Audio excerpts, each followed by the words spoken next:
그러면 평소 거래하는 것보다 더 많이 주문을 해서 원자재를 확보하면 되지 않을까? 이 생각을 할 수 있거든요. 통상의 거래보다 갑자기 주문량을 확 늘려서 원자재를 매입을 한 상태에서 돈을 안 주고 그 상태에서 회생이 들어갔다.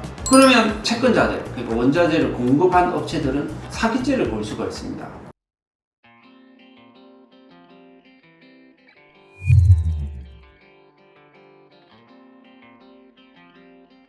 안녕하세요. 법무의 발일정 부산사무소의 강백철 변호사입니다.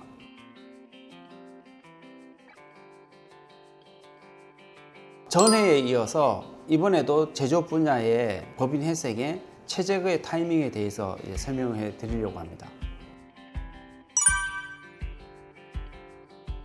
먼저 이 제조업 분야의 구조를 좀 알아야 됩니다. 특히 이제 제조업 분야의 중소기업들 어떤 식으로 하냐면 원자재를 매입을 해서 가공하고 또 주문 제작을 해서 납품을 하는 거죠. 그때 여기서 원청이라 하면 뭐 대기업이라든가 협력업체, 뭐 중견기업 이런 데 이제 납품하는 형태를 이제 취하는 거죠.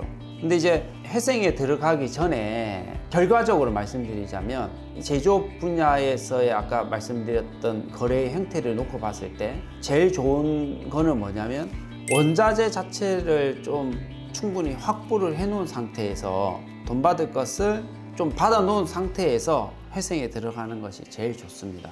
왜 그러냐 하면 회생에 들어가면 원자재를 매입을 해야 되는데 원자재를 공급하는 업체에서는 불안해 하겠죠. 그리고 앞에 외상 대금까지 떼일 수 있는 상황이 되니까 원자재 부품 못 주겠다 이렇게 해버릴 수가 있는 거죠.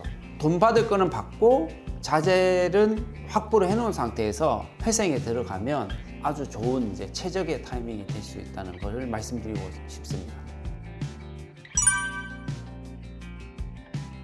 회생을 앞두고 이제 그러면 그렇게 생각할 수 있어요. 아, 그럼 원자재를 확보해야 돼. 그러면 평소 거래하는 것보다 더 많이 주문을 해서 원자재를 확보하면 되지 않을까?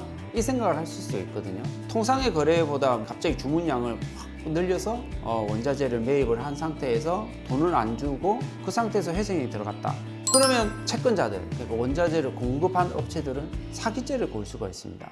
원자재 부분과 관련해서는 이제 사기죄로 고소될 수 있으니 확 늘리거나 또는 신규 업체에다가 갑자기 이제 원자재를 매입한다든가 이런 상황에서 회생 신청에 들어가면 고소를 당할 위험이 있다. 그 점을 좀 주의하시는 게 좋을 것 같습니다.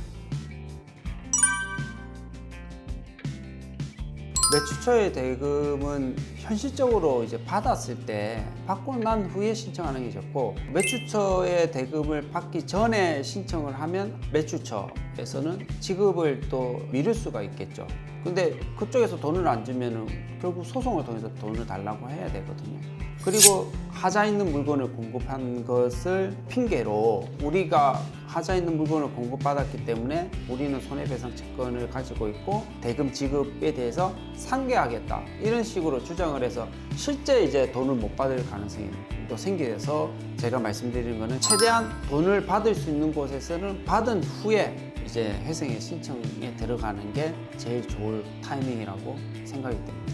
2회에 걸쳐서 특히 이제 제조업 분야에 있어서 저희들이 이제 회생을 대리를 하고 또 상담도 많이 해서 이 경험을 바탕으로 제가 이제 말씀을 드리는 겁니다. 또 다른 이제 어떤 요소들이 많긴 하지만 저희들이 이제 상담이라든가 실제 이제 사례를 통해서 봤을 때는 제가 말씀드렸던 부분이 좀 중요하지 않느냐라는 생각에서 말씀드리고, 그런 이제 상황에 처해 있다는 대표님이나 기업들이 있으시다면 언제든지 상담을 위해서 방문해 주시면 상세하게 안내해 드리도록 하겠습니다.